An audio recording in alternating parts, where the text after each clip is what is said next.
Hey folks, it's Jeff with iDownload Blog. I know a lot of you have had success with the iPhone 4S and the iPad 2 jailbreak, but I know some of you have vented your frustrations with the difficulty level or the problems that you've encountered and the errors that you've encountered with the jailbreak tools like the command line interface for Windows, etc. Now, I do have a few tips. Number one, back up your device and restore it to a stock iOS 5.0 or 5.01 instance. That way you can eliminate a lot of problems. Just back up everything to iCloud or back up everything to iTunes, back up everything, and then completely restore your phone in iTunes. And then try the jailbreak, and once you've done so successfully, restore all of your data. Now, another thing that you have to keep in mind, you must keep this in mind. Make sure your device is plugged in. Make sure you hear this when you plug it in, just like this.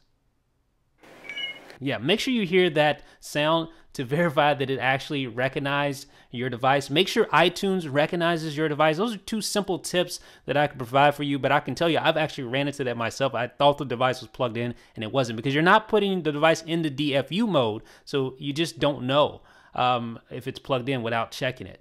Another tip that our readers have reported success with is under the Settings app, under General, and if you go to Reset at the bottom, select Reset All Settings and just completely reset your iPhone. It won't delete any apps or anything, but it will reset all the settings, your Wi-Fi settings, etc.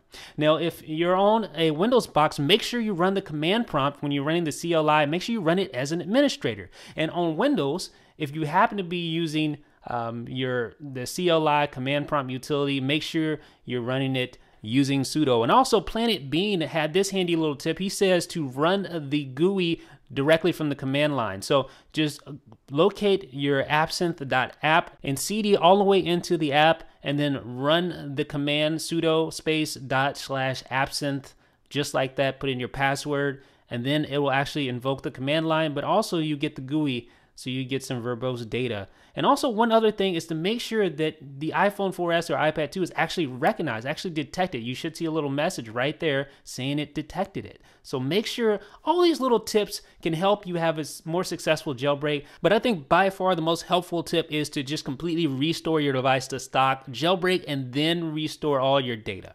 Do you have any tips or anything? Please feel free to share them in the comments below, and let me know what you guys think in the comment section. This is Jeff with iDownload Blog.